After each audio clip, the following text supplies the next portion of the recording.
नमस्कार दोस्तों, आज हम रीजनिंग का प्रैक्टिस सेट 5वां देखेंगे। यदि आप एसएससी रेलवे या अदर किसी भी स्टेट एग्जाम्स की तैयारी कर रहे हो तो ये प्रैक्टिस सेट आपके लिए काफ़ी इंपॉर्टेंट है, क्योंकि इस प्रैक्टिस सेट में जो प्रश्न दिए गए हैं इन्हीं टाइप के प्रश्न आपकी परीक्षाओं में पूछे जाएंगे। यदि आप इस वीडियो में नए भी हो तो भी कोई बात नहीं, मैं आपको यहाँ पर शॉर्टकट तरीके से प्रश्नों को सोल्व करना सिखा दूंगा। तो चलिए हम शुरू करते हैं प्रश्न 1 से। हमें यहाँ पर पहला प्रश्न दिया है। प्रश्न कह रहा है कि उस वेन आरेख का चयन करें जो निम्नलिखित वर्गों को सही ढंग से निरूपित करता हो। यानी यहाँ पर हमें हुकुम दिया है, पान दिया है और ताश की गड्डी दिया है, इनके बीच वेन आरेख कैसा बनेगा यह हमें प्रश्न पूछा है। तो जब भी आपको वेन डायग्राम के प्रश्नों को सोल्व करना है तो सबसे पहले आपको दिए गए शब्दों को ध्यान से देखना है, फिर आपको क्या करना है, एक एक शब्द का डायग्राम बनाना है, आपका प्रश्न आसानी से सोल्व हो जाएगा।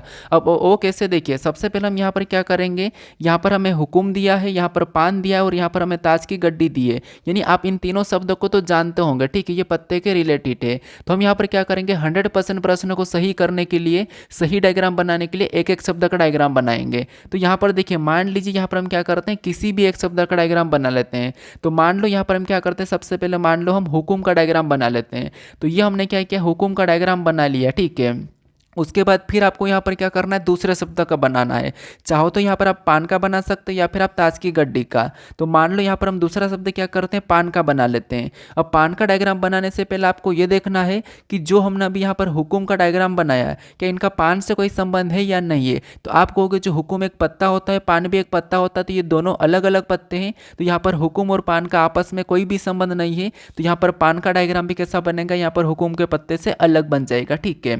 अब उसके बाद फिर हम यहाँ पर क्या करेंगे, तीसरे शब्द का बनाएंगे, जो कि हमें यहाँ पर दिया ताश की गड्डी। अब ताश की गड्डी का डायग्राम बनाने से पहले हमें ये देखना है कि जो हमने अभी यहाँ पर हुकुम और पान का डायग्राम बनाया है, कि इनका ताश की गड्डी से कोई संबंध है या नहीं है। तो आप कहोगे जो ताश की गड्डी है, ताश की गड्डी में ही तो यहाँ पर हुकुम और पान दोनों के दोनों होते हैं, ठीक है। तो दोनों के दोनों अलग अलग होते हैं, लेकिन ये ताश की गड्डी में दोनों की दोनों होते हैं। तो जो ताश की गड्डी है इसका डायग्राम कैसा बनेगा, तो ये दोनों की दोनों इसके अंदर आ जाएंगे और ताश की गड्डी का डायग्राम बाहर से बन जाएगा। तो डायग्राम कैसा बनेगा, तो डायग्राम हमारा कुछ इस टाइप से बनेगा।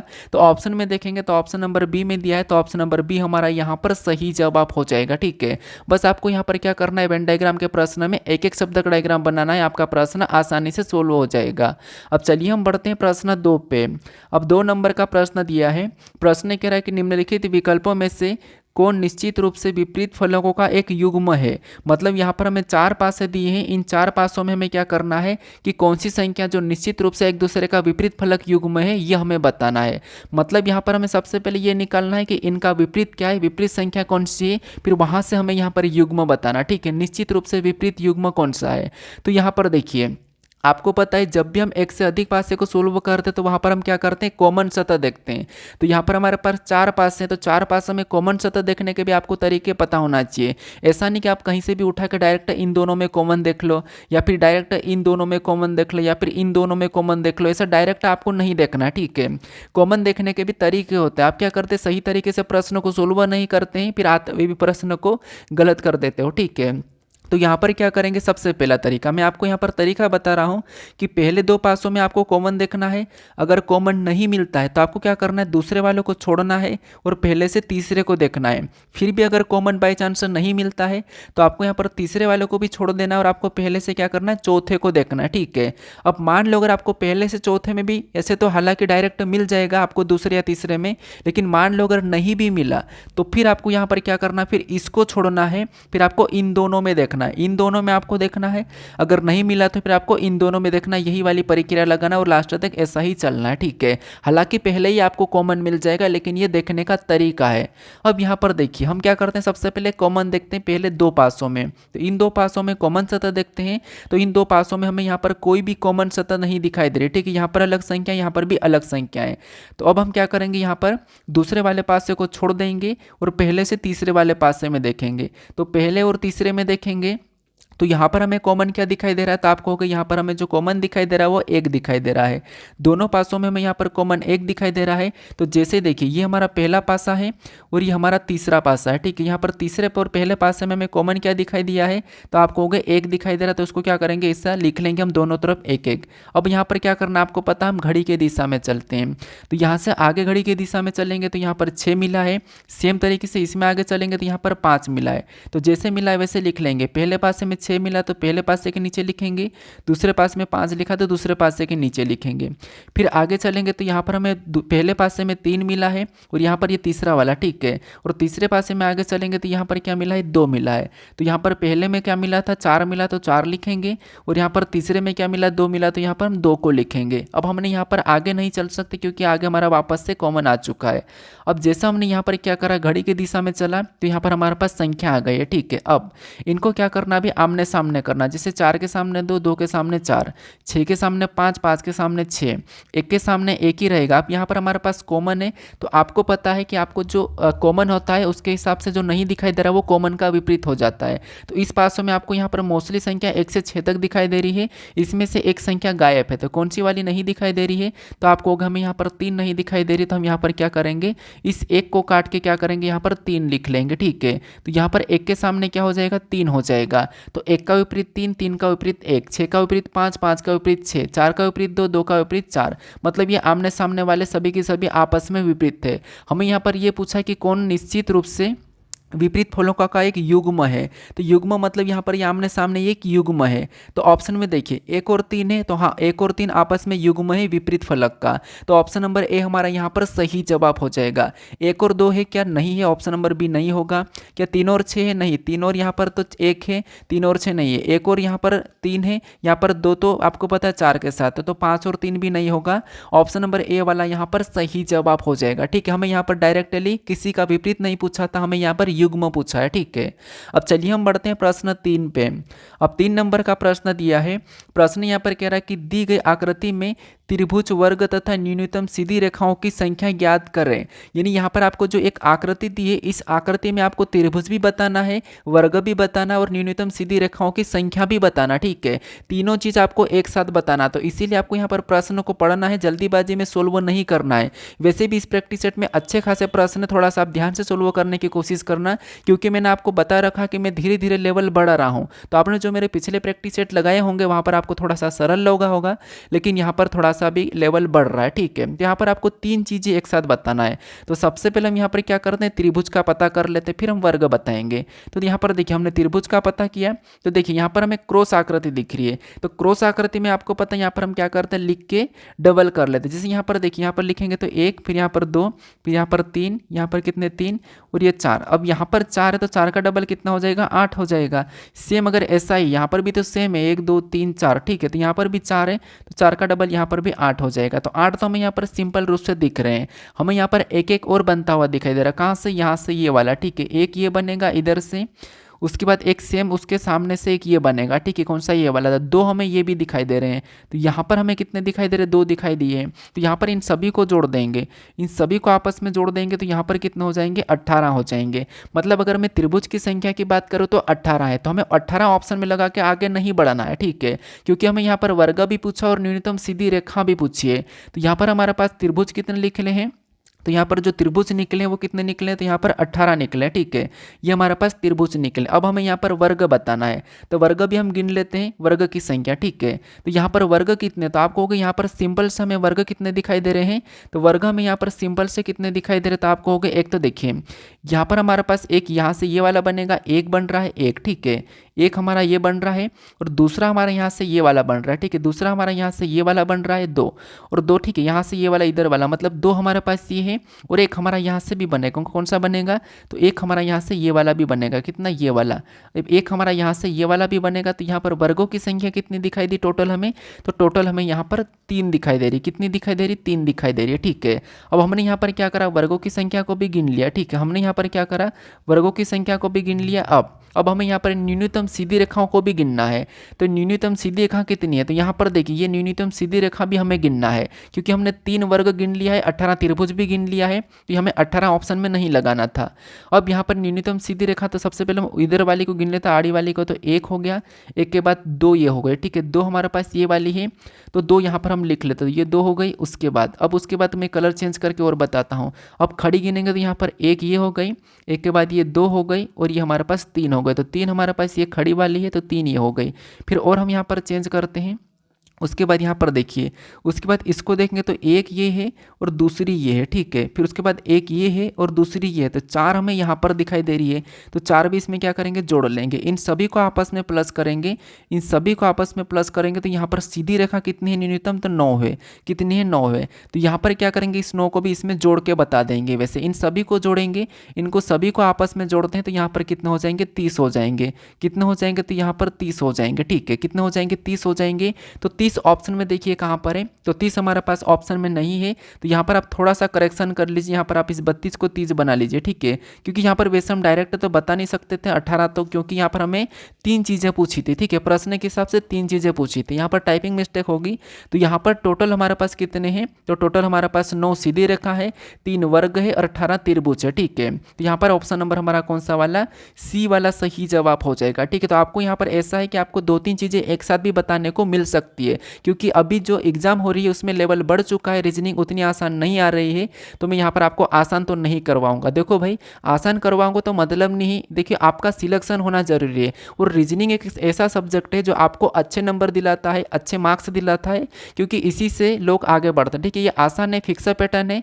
आपको यहाँ पर बस थोड़ा सा प्रैक्टिस करना है, अच्छे अच्छे क्वेश्चन को करोगे तो आप आसानी से रीजनिंग में अच्छे नंबर ला पाओगे, ठीक है। आसान प्रश्न को सोल्व करने की कोई ज़रूरत नहीं, आसान तो सब पढ़ते हैं, हमें ऐसे क्वेश्चन सोल्व करना है जो थोड़े से लेवल वाले हो, ठीक है। अब चलिए हम बढ़ते हैं प्रश्न 4 पे। अब 4 नंबर का प्रश्न दिया है। प्रश्न यहाँ पर कह रहा है कि निम्नलिखित श्रृंखला में प्रश्न चिन्ह के स्थान पर कौन सी संख्या तथा अक्षर होगा। मतलब यहाँ पर हमारे पास श्रृंखला का ही प्रश्न, लेकिन यहाँ पर श्रृंखला में हमारे पास लेटर और संख्या दोनों है, और दोनों ही यहाँ पर कौन से होंगे ये हमें प्रश्न पूछ रहा है, ठीक है। तो देखिए यहाँ पर हमारे पास कुछ लेटर हमारे पास स्मॉल है और संख्या बड़ी है, तो ऐसे में आपको कन्फ्यूज नहीं होना है। बस हमें यहाँ पर संख्या को देख लेना है और लेटर को देख लेना, ठीक है। आसान होता है, बस हमें देखने का तरीका पता होना चाहिए। वैसे आगे धीरे धीरे आगे आपको जो प्रश्न मिलेंगे ना, तो आप भी सोचोगे कि क्या प्रश्न है, ठीक है। थोड़ा सा वीडियो में अंत तक बनना, क्योंकि ये प्रैक्टिस सेट आपके लिए सबसे ज़्यादा काफ़ी इंपॉर्टेंट है, ठीक है। तो यहाँ पर देखिए हम एक एक चीज़ को देखेंगे कैसे। देखिए आपको पता है कि समूह में बढ़ रहा है, यहाँ पर ऐसा इस टाइप से बनना, तो यहाँ पर हम एक एक को देख लेते हैं। अब एक एक को देखिए, 3 से क्या करेंगे, 6 को देखेंगे तो 3 से 6, 3 से 6 मतलब 3 में 3, 3 3 9, ठीक है। मतलब यहाँ पर 3 का पहाड़ा चल रहा है, 3 3 9, उसमें और 3 जोड़ेंगे तो 12। मतलब यहाँ पर देखिए इसमें 3 प्लस हुआ है, यहाँ पर मैं लिख देता हूँ 3 प्लस, फिर 6 में यहाँ पर 3 प्लस, फिर 9 में यहाँ पर 3 प्लस, यहाँ पर 9 में भी 3 प्लस, फिर 12 में भी यहाँ पर 3 प्लस, यहाँ पर 12 में भी 3 प्लस। तो अगली संख्या लाने के लिए हमें क्या करना होगा, पैटर्न के हिसाब से 3 प्लस करना होगा।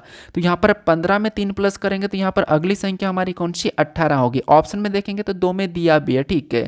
तो जो प्रश्नवाचक चिन्ह वहाँ पर पहली संख्या 18 हो जाएगी। अब यहाँ पर हम लेटर को चेक कर लेते हैं। लेटर क्या है यहाँ पर, डी है, डी के बाद यहाँ पर ई है, ई के बाद यहाँ पर एफ है, एफ के बाद जी है, जी के बाद एच है, एच के बाद यहाँ पर क्या आना चाहिए, तो यहाँ पर देखिए अल्फ़ाबेट में यहाँ पर सीरियल चल रहा है, ठीक है। यहाँ पर D E F G H I, ठीक है। तो यहाँ पर क्या आना चाहिए, आई आना चाहिए। तो यहाँ पर मैं आई बना लेता हूँ, तो 18 आई हमें ऑप्शन में दिया है, हमें बस लास्ट वाली संख्या का पता करना है। तो लास्ट वाली संख्या का पता करेंगे। जैसे यहाँ पर देखिए, यहाँ पर क्या दिया, 16 दिया और यहाँ पर 14 दिया है।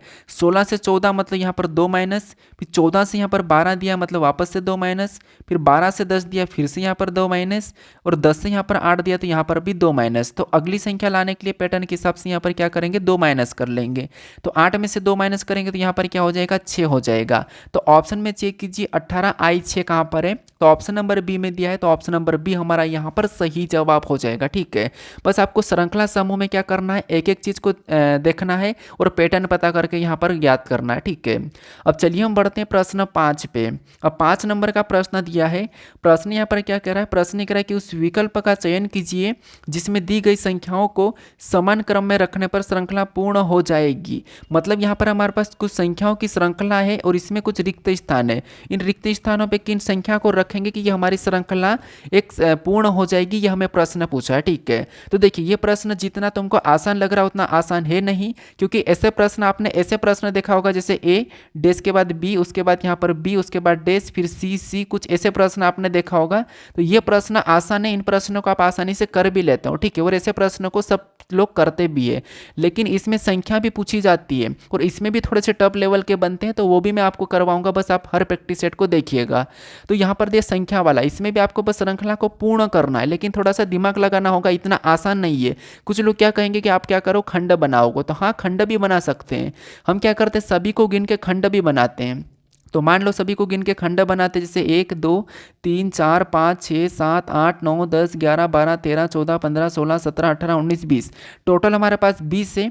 टोटल हमारे पास 20 है, तो 20 में या तो हम 4 का खंड बना सकते हैं या फिर इसका हम 5 का खंड बना सकते हैं। ठीक है, ये आपको पता है। तो मान लो आप खंड भी बना लो, 5 का या 4 का बना लो, तब भी ये प्रश्न आपका सोल्व होने का चांस नहीं है, क्योंकि हमें यहाँ पर रिपीटेड संख्या नहीं दिख रही है। जब संख्या रिपीटेड नहीं दिखे तो आपको दो चीज़ याद रखना, या तो वर्ग वाली सीरीज बनी होगी या फिर घन वाली। याद रखना सबसे इंपॉर्टेंट प्रश्न, ठीक है, वर्ग वाली या घन वाली। अब यहाँ पर हमें जो ज़्यादा संख्या दिखाई दे रही है, इससे हम पैटर्न का पता कर सकते हैं। कैसे देखिए, जैसे यहाँ पर देखिए, ध्यान से समझने की कोशिश करना। अब सबसे पहले तो आप स्क्रीन पर देखिए, इधर उधर आपको ध्यान भटकाने की जरूरत नहीं है। बस आपको यहाँ पर 30 मिनट के लिए रीजनिंग को पढ़ना है, आप आसानी से हर पेपर में अच्छे नंबर लेके आओगे।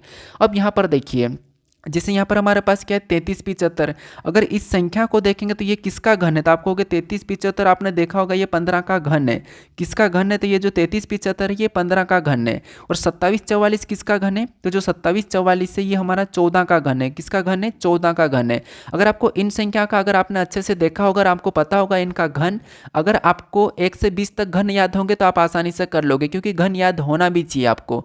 वर्ग भी आपको कम से कम 50 तक याद होना चाहिए, और घन आपको 20 से 25 तक तो याद होना ही होना चाहिए। ठीक है, तो ये इनके घन है। अगर यहाँ पर 14 और यहाँ पर 15 का घन है, इसका मतलब ये है कि इधर कोई संख्या होगी उनमें क्या घन चल रहा होगा।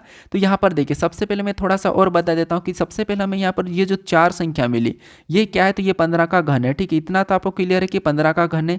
और ये जो 4 संख्या हमें दिखाई दे रही है ये क्या है, ये हमारी 14 का घन है। ठीक है, अगर ये 14 और 15 का घन है, यहाँ पर हमें सीरियल नंबर से 14 और 15 का घन दिखाई दे रहा है, इसका मतलब ये है कि इधर भी यहाँ पर 13 का घन, यहाँ पर मैं बता देता हूँ, यहाँ पर 13 का घन होगा, 13 का घन होगा। ठीक है, 13 का घन होगा, उसके बाद 12 का भी घन हो सकता है, उसके बाद यहाँ पर 11 का भी घन हो सकता है। ठीक है, यहाँ पर किसका 11 का घन, क्योंकि हमें यहाँ पर पहला हमें यहाँ पर 13 दिख रहा है, तो 11 का घन कितना होता है, 13 31 होता है।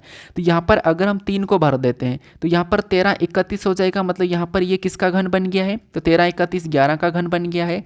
फिर यहाँ पर क्या दिख रहा है हमें 17 और यहाँ पर 8, मतलब 12 का घन 17 28 होता है। तो यहाँ पर अगर हम 2 को भर देंगे तो यहाँ पर कितना हो जाएंगे, 17 28 हो जाएंगे, और 17 28 किसका घन होता है, 12 का।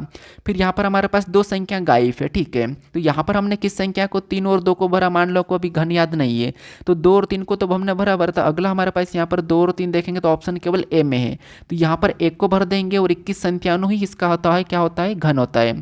तो 13 का घन 21 संख्यानु होता है, तो 13 का घन 21 संख्यानु भी हमें यहाँ पर मिल चुका है। तो यहाँ पर पैटर्न क्या बन रहा था, तो यहाँ पर देखिए 11 का घन, 12 का घन, 13 का घन, 14 का घन, 15 का घन, तो ये वाला पैटर्न बना था। इसमें से कुछ संख्या मिसिंग थी। ठीक है, तो इस श्रृंखला को पूर्ण करने के लिए ये हमारे पास इस संख्या को भरना था। तो हमने कौन कौन सी संख्या को भरा, तो सबसे पहले हमने 3 को भरा, फिर हमने 2 को भरा, फिर हमने क्या करा 1 को भरा, फिर हमने यहाँ पर 7 को भरा। तो ये आपको ऑप्शन में देखना है, तो ऑप्शन नंबर ए में दिया है, तो ऑप्शन नंबर ए यहाँ पर सही जवाब हो जाएगा। ठीक है, बस आपको थोड़ा सा दिमाग लगाना था, इसलिए मैं कहता हूँ कि आपको वर्ग घन याद होना चाहिए और अल्फाबेट की प्लेस वैल्यू भी याद होना चाहिए। अब चलिए हम बढ़ते हैं प्रश्न 6 पे। अब 6 नंबर का प्रश्न दिया है। प्रश्न यहाँ पर कह रहा है कि सादृश्यता को ज्ञात कीजिए, यानी यहाँ पर आपको जिस प्रकार से वृत्त और परिधि का जो आपस में संबंध है उसी प्रकार अष्टभुज का संबंध बताना है। ठीक है, ये हमारा एनालॉजी का प्रश्न है, लेकिन ये हमारा शब्द एनालॉजी का प्रश्न है। एनालॉजी के 3 टाइप के प्रश्न पूछे जाते हैं, वो आपको पता होगा, एक तो शब्द एनालॉजी, एक लेटर एनालॉजी और संख्या एनालॉजी। ठीक है, ये आपको 3 टाइप के प्रश्न हमेशा देखने को मिलते हैं। तो ये हमारा शब्द एनालॉजी का है। अब प्रश्नवाचक चिन्ह हमारा इस तरफ दिया है, तो यहाँ पर हम कोशिश करेंगे कि इस वृत्त से ये परिधि कैसे लिखा है उसी प्रकार हम यहाँ पर अष्टभुज का बताएंगे। ठीक है, तो यहाँ पर शब्द में तो आपको ज़्यादा समय नहीं लगाना चाहिए, आपको पता होना चाहिए कि वृत्त से हम क्या करते हैं, वृत्त में हम परिधि मापते हैं। ठीक है, वृत्त में हम परिधि मापते हैं, परिधि हम वृत्त में मापते हैं। तो अष्टभुज में क्या मापते हैं, तो अष्टभुज में हम परिमाप मापते हैं। ठीक है, क्या मापते हैं, परिमाप। तो परिमाप मापते हैं, तो यहाँ पर जो अष्टभुज का संबंध वो किससे होगा, यहाँ पर परिमाप से होगा। किससे होगा, परिमाप से होगा। तो ऑप्शन में परिमाप कहाँ पर है, तो ऑप्शन नंबर सी में दिया है। ऑप्शन नंबर सी हमारा यहाँ पर सही जवाब हो जाएगा। ठीक है, शब्द एनालॉजी में आपको बस याद होना चाहिए, जैसे राजधानियाँ, कुछ मुद्राएं याद होना चाहिए। तो ये सारी चीज़ें अगर याद होगी तो आप आसानी से शब्द एनालॉजी को भी कर लोगे। ठीक है, अब चलिए हम बढ़ते हैं प्रश्न 7 पे। अब 7 नंबर का प्रश्न दिया है। अब यहाँ पर कह रहा है कि एक निश्चित कोड भाषा में यहाँ पर कंप्लीट द यहाँ पर ड्राइविंग को यानी कंप्लीट ऑफ ड्राइंग को यहाँ पर क्या लिखा है, यहाँ पर 837 के रूप में कोडबंद किया गया है। और डू नॉट लीव एयरली को यहाँ पर 2355 के रूप में कोडबंद किया गया है। और यहाँ पर वी नीड ब्रेक को यहाँ पर 245 के रूप में कोडबंद किया गया है। तो उसी भाषा में काइंडली स्टैंड यहाँ पर स्ट्रेथ को किस प्रकार कोडबंद किया जाएगा, ये हमें प्रश्न पूछा है। अब ये हमारा कोडिंग डिकोडिंग का ही प्रश्न है। अब यहाँ पर भी आप 100% कन्फ्यूज हो जाओगे। ठीक है, अब देखिए इसमें हम ऐसे प्रश्न को दो टाइप से सोल्व करते हैं। पहली टाइप क्या है कि यहाँ पर जैसे इनका कोड क्या दिया है तो ये दिया है, और इनका कोड क्या दिया है तो ये दिया है, और इनका कोड क्या दिया है, इनका कोड ये दिया है, और इनका कोड हमें बताना है। अब यहाँ पर हम क्या करते हैं, कॉमन देख के काटते हैं। लेकिन यहाँ पर अगर हम कॉमन देखने की कोशिश करते हैं तो हमें यहाँ पर कॉमन कोई भी नहीं दिखाई दे रहा है। जैसे इन दोनों में भी कॉमन नहीं दिखाई दे रहा है, इनमें से भी कॉमन नहीं दिखाई दे रहा ना। यहाँ पर काइंडली स्टैंड का पूछा है तो इनका भी कॉमन नहीं दिखाई दे रहा। जब आपको कॉमन नहीं दिखाई देना तो आपको उतना लोड लेने की जरूरत नहीं है। फिर यहाँ पर कहीं ना कहीं कूट हुआ होगा, क्योंकि जब कॉमन दिखाई दे रहा होता है वहाँ पर हमें कूट करने की जरूरत नहीं पड़ती है। लेकिन यहाँ पर हमें कॉमन दिखा ही नहीं दे रहा, तो इसका मतलब ये है कि हमें यहाँ पर कहीं ना कहीं कूट करना पड़ेगा। अब कूट कैसे करना पड़ेगा, तो यहाँ पर हम ये पता करेंगे कि इसने यहाँ पर कंप्लीट द ड्राइविंग को यहाँ पर 837 कैसे लिखा, और सेम तरीके से डू नॉट लीव अर्ली को यहाँ पर 2355 कैसे लिखा, ये हम पता कर लेंगे। फिर हम यहाँ पर काइंडली स्ट्रेथ का बताएंगे। ठीक है, तो यहाँ पर देखिए जैसे अब कंप्लीट को अगर हम संख्या में बदलेंगे तो ज़्यादा बड़ा हो जाएगा, इनको सभी को जोड़ेंगे तो बहुत लंबा टारगेट जाएगा, मतलब जब लंबी मेथड जाएगी बहुत संख्या को जोड़ना पड़ेगा। और प्रश्न आपको पता है कि हमेशा जो भी प्रश्न दिया जाता है वो 15 सेकंड से अंदर ही सोल्व करने के जो तरीके लगते हैं वही प्रश्न दिया जाता है, ना कि लेंदी दिया जाता है। ठीक है, बस आप समय लगा देते क्योंकि आप प्रैक्टिस नहीं करते हो। बाकी प्रश्न वही दिया जाता है एग्जाम में जो आपको एटलीस्ट 30 सेकंड के अंदर ही सोल्व हो जाएगा। अगर कठिन भी होगा तो 40 सेकंड के अंदर तो हो ही जाता है। वही प्रश्न आपको एसएससी या रेलवे में देखने को मिलता है, क्योंकि उतना समय होता नहीं है। तो यहाँ पर देखिए अगर संख्या में बदलेंगे तो इनको गिन के बदलेंगे। कैसे, तो यहाँ पर कंप्लीट में गिनेंगे 1 2 3 4 5 6 7 8। यहाँ पर 8 लेटर है, कितने हैं 8, और यहाँ पर 8 लिखा है। ठीक है, 8 लेटर है तो यहाँ पर 8 लिखा है। सेम तरीके से यहाँ पर द में 3 लेटर है तो द में 3 लेटर है तो यहाँ पर 3 लिखा है। सेम तरीके से यहाँ पर 1 2 3 4 5 6 7 ड्राइविंग में यहाँ पर मतलब ड्राइविंग में यहाँ पर कितने 7 लेटर है तो यहाँ पर 7 लिखा है। तो अब हमें आपको यहाँ पर लॉजिक दिख गई होगी। एक और लॉजिक यहाँ पर देख लेते हैं, जैसे यहाँ पर डू में कितने लेटर है 2 है तो यहाँ पर डू में 2 लेटर है तो यहाँ पर 2 लिखा है। नोट में 3 लेटर है तो यहाँ पर 3 लिखा है। यहाँ पर लीव में यहाँ पर कितने लेटर है तो यहाँ पर 5 है तो यहाँ पर 5 लिखा है। एयरली में यहाँ पर कितने लेटर है 1 2 3 4 5 है तो एयरली में यहाँ पर कितने 5 है तो 5 लिखा है। आपको अब लॉजिक यहाँ पर आसानी से दिख गई होगी। जैसे वी में WE यहाँ पर भी वी में कितने लेटर 2 है तो यहाँ पर 2 लिखा है। नीड में कितने लेटर है 4 है तो यहाँ पर 4 लिखा है। ब्रेक में कितने लेटर है तो ब्रेक में 5 है तो यहाँ पर 5 लिखा है। तो ऐसा ही हम क्या करेंगे, यहाँ पर काइंडली स्टैंड स्टेट को क्या करेंगे, इनके लेटर गिन के बता देंगे। ठीक है, तो यहाँ पर काइंडली में देखेंगे तो आपको यहाँ पर दिखाई दे रहे होंगे 1 2 3 4 5 6, टोटल कितने लेटर है 6 लेटर है। उसके बाद यहाँ पर स्टैंड में गिनेंगे तो 1 2 3 4 5, यहाँ पर कितने लेटर है 5 है तो 5 आ जाएगा। इसमें स्ट्रेथ में गिनेंगे तो 1 2 3 4 5 6 7 8, यहाँ पर कितने 8 है तो यहाँ पर 8 आ जाएगा। तो 658 ऑप्शन में देखिए कहाँ पर है, ऑप्शन नंबर बी में दिया है तो ऑप्शन नंबर बी यहाँ पर सही जवाब हो जाएगा। ठीक है, और आपको यहाँ पर हर प्रश्न को क्या करना है, वीडियो को पॉज करके खुद भी सोल्व करने की कोशिश करना। ठीक है, अब चलिए हम बढ़ते हैं प्रश्न 8 पे। अब 8 नंबर का प्रश्न दिया है। प्रश्न यहाँ पर कह रहा है कि $L का अर्थ है कि KL की पत्नी है, और KL का अर्थ है कि KL की बहन है, और K@L का अर्थ है कि KL का पति है। K%L का अर्थ है कि KL का पिता है। यदि $S$T%R@P तो यहाँ पर S P से संबंधित है। ये हमें प्रश्न पूछा, ये हमारा रक्त संबंध का प्रश्न है, बस हमें यहाँ पर एग्जाम्पल दिया है। तो यहाँ पर भी देखिए एक तो दो तरीके से हम सोल्व करते हैं। यहाँ पर डायरेक्ट हम क्या करते हैं, इनका संबंध देके काट लेते हैं, लेकिन ऐसा काटेंगे तो प्रश्न कभी कभी गलत भी होने का चांस रहता है, क्योंकि आप अभी स्टूडेंट हो, सीख रहे हो, तो उतनी खतरनाक वाली ट्रिक भी नहीं लगाना। आपको एटलीस्ट जो मैं अभी तरीका बताऊंगा उससे भी आप 30 सेकंड के अंदर ही कर लोगे। ठीक है, और उससे 100% ये है कि प्रश्न गलत नहीं होगा, लेकिन इससे इस ट्रिक से हो सकता है। तो यहाँ पर मैं पहला तरीका बताता हूँ कि जैसे यहाँ पर हमारे पास इतनी सी समीकरण के रूप में दिया, इतना सा हमें दिया है और इनका अर्थ दिया है, ठीक है, और इनका अर्थ यहाँ पर हमें सभी में दिया है। तो क्या करना हमें, सबसे पहले देखिए, सबसे पहले इन दोनों में हम यहाँ पर रिलेशन देखेंगे, इन दोनों में इधर से आपको क्या करना है, सीरियल वाइज चलना है। तो एस और टी के बीच में क्या है, डॉलर है, और इसका कहना है कि यहाँ पर के डॉलर एल का अर्थ है कि के एल की पत्नी है। तो यहाँ पर अगर के एल की पत्नी है, कभी कभी ये लेटर आपस में चेंज भी हो जाते हैं, ठीक है, ये भी आपको ध्यान रखना है। तो यहाँ पर के एल की पत्नी है, तो यहाँ पर भी एस टी की पत्नी हो जाएगी। यहाँ पर के एल की पत्नी है, तो यहाँ पर एस टी की पत्नी हो जाएगी। तो जो एस है ये टी की पत्नी हो जाएगी, ठीक है, एस टी की पत्नी है, तो यहाँ पर टी को यहाँ पर बना लेंगे ऐसा, देखिए एस टी की पत्नी है, तो यहाँ पर ये पत्नी है तो माइनस लगा लेंगे और यहाँ पर प्लस लगा लेंगे, ठीक है, ये एस टी की पत्नी है, क्योंकि यहाँ पर डॉलर का अर्थ इसने कहा था कि के एल की पत्नी है, तो यहाँ पर भी हमने एस डॉलर टी का अर्थ बता दिया, सेम तरीके से एस टी की पत्नी है, ठीक है। अब आगे देखिए, आगे इन दोनों में देखेंगे, ठीक है, अब इन दोनों में देखेंगे, आपको बीच में जो चिन्ह है उसको ही देखना है। तो यहाँ पर प्रतिशत का चिन्ह है, और प्रतिशत का अर्थ यहाँ पर क्या कहा है, प्रतिशत का अर्थ का कि के प्रतिशत एल का अर्थ है कि के एल का पिता है, यहाँ पर के एल का पिता है, तो यहाँ पर भी टी आर का पिता हो जाएगा, जो टी है ये आर का पिता हो जाएगा। तो आर को कहाँ पर लिखेंगे, आर को हम नीचे लिखेंगे, क्योंकि टी जो है आर का पिता हो गया है, तो आर को हम नीचे लिखेंगे, ठीक है, इसकी संतान है। अब पिता है तो यहाँ पर तो दुख ही रहा है, अब ये आर लड़की के लड़का ये हमें कहा नहीं है। अब यहाँ पर क्या करेंगे, इन दोनों में देखेंगे, तो यहाँ पर कौन सा चिन्ह है, तो आपको एट द रेट वाला है, और एट द रेट का अर्थ इसने क्या कहा है, तो एट द रेट के एट द रेट एल का अर्थ है कि के एल का पति है, के एल का पति है, यहाँ पर कह रहा है कि के एल का पति है, तो यहाँ पर भी आर पी का पति हो जाएगा, आर जो है पी का पति हो जाएगा। यहाँ पर अगर के एल का पति है तो यहाँ पर भी आर पी का पति हो जाएगा, क्योंकि एट द रेट का अर्थ का है, तो आर पी का पति हो जाएगा। तो यहाँ पर जो आर है पी का पति हो जाएगा, इसका मतलब ये है कि यहाँ पर आर पी का पति है तो ये पी हो जाएगा, और आर पी का पति तो ये पति मतलब ये प्लस लगा लेंगे और यहाँ पर माइनस लगा लेंगे, ठीक है।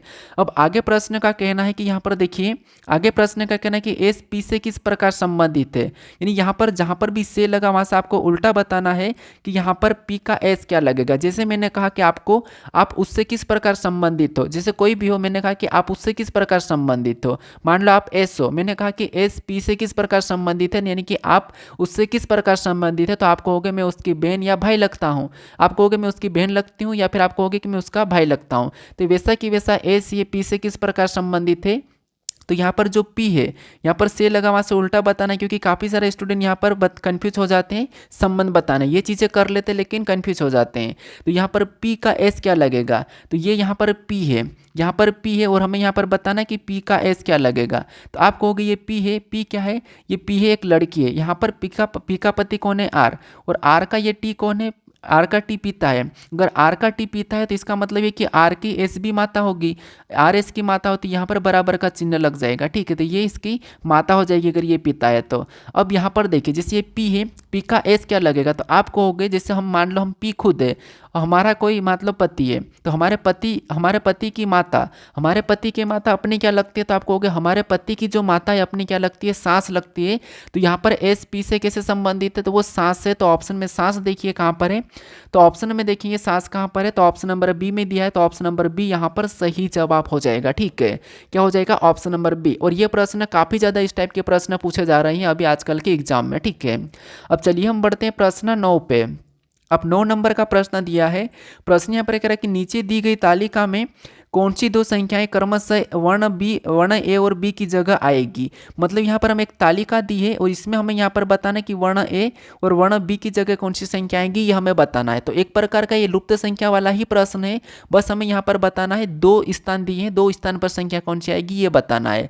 तो ये प्रश्न आसान है, बस आपको प्रश्न को समझ के सोल्व करने के तरीके होना चाहिए, ठीक है। प्रश्न आसान है, लुप्त संख्या वाला प्रश्न है। जैसे यहाँ पर हमें ए और बी दिया है, वहाँ पर प्रश्नवाचक चिन्ह भी दे सकता है, ठीक है। इसीलिए मैं कहता हूं कि आप डेली प्रैक्टिस सेट लगाइए, डेली प्रैक्टिस सेट में आपको अलग अलग प्रश्न देखने को मिलेंगे, रिपीटेड प्रश्न कोई देखने को नहीं मिलता है, खासकर मेरे प्रैक्टिस सेट में, ठीक है।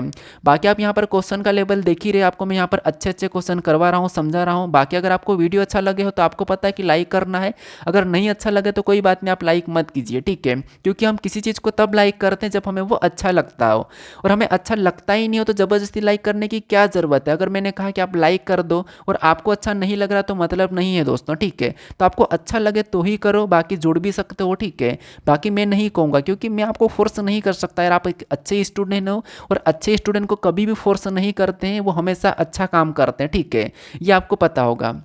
तो यहाँ पर देखिए, जैसे यहाँ पर हमें ए की जगह बताना और बी की जगह बताना, तो यहाँ पर हम जैसे ए है तो यहाँ पर हम ये देखेंगे कि ए का स्थान है, तो ये ए की लाइन में जितनी भी संख्या लिखी है, संख्या कैसे लिखी है पता कर लेंगे। इधर भी बी की लाइन में जितनी भी संख्या लिखी है, संख्या कैसे लिखी है पता कर लेंगे, तो हमें यहाँ पर ए और बी के स्थान पर संख्या आसानी से मिल जाएगी। अब वो कैसे, तो देखिए जैसे अगर हम यहाँ पर ये भी तो कर सकते हैं कि जैसे यहाँ पर देखिए, जैसे 3 का वर्ग करेंगे तो 3 का वर्ग कितना होता है, 9 होता है, तो यहाँ पर 9 लिखा है। 4 का वर्ग करेंगे, यहाँ पर 4 का वर्ग कितना होता है, तो आप कहोगे 4 का जो वर्ग होता है, ठीक है, 4 का वर्ग कितना होता है, 16 होता है, 16 लिखा है। 8 का वर्ग कितना होता है, 64 होता है, तो 64 लिखा है। यानी यहाँ पर वर्ग लिखा है, इसका मतलब सेम तरीके से यहाँ पर इसका भी हम वर्ग कर सकते हैं। तो 7 का वर्ग कितना होता है, 49 होता है, तो यहाँ पर जो संख्या आना चाहिए वो कितना आना चाहिए, 49 आना चाहिए।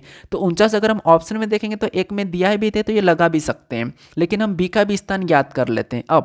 अब यहाँ पर क्या लिखा, 36, यहाँ पर 80, यहाँ पर 576। अब यहाँ पर हम कैसे पता करेंगे, तो यहाँ पर थोड़ा सा लॉजिक को समझना। जैसे यहाँ पर देखिए, अगर हम 9 3 27 इनको आपस में गुणा भी करेंगे तो हमें यहाँ पर 27 मिल रहा है। 16 64 गुणा करने पर 64 मिल रहा है। यहाँ पर 64 का 8 गुणा करेंगे तो 512 भी मिल रहा है। 49 का 7 गुणा करेंगे तो यहाँ पर कितना मिला, 343 मिल रहा है, ठीक है, ये तो ठीक है, लेकिन हमें संख्या यहाँ पर पता करना है। तो यहाँ पर देखिए, जैसे अगर हमने यह करा, इस 27 से 36 बनाने के लिए इस 9 को प्लस कर दिया, यहाँ पर इसको आपस में प्लस करेंगे तो बराबर में कितना मिलेगा, 36। यहाँ पर 16 में 64 को प्लस करेंगे तो यहाँ पर 80 मिलेगा। 64 को क्या करेंगे, 512 में प्लस करेंगे तो यहाँ पर 576 मिलेगा। उसी प्रकार 49 को क्या करेंगे, यहाँ पर 343 में प्लस कर देंगे। तो 49 को जब हम 343 में प्लस करेंगे तो यहाँ पर कितने हो जाएंगे, 352 हो जाएंगे। कितने हो जाएंगे, 352 हो जाएंगे। तो यहाँ पर ए और बी के स्थान पर क्या आएगा, तो 49 और 352। ऑप्शन में देखेंगे तो कहाँ पर है, डी में है। ऑप्शन नंबर डी यहाँ पर सही जवाब हो जाएगा, ठीक है। कौन सा, ऑप्शन नंबर डी। अब चलिए हम बढ़ते हैं प्रश्न 10 पे।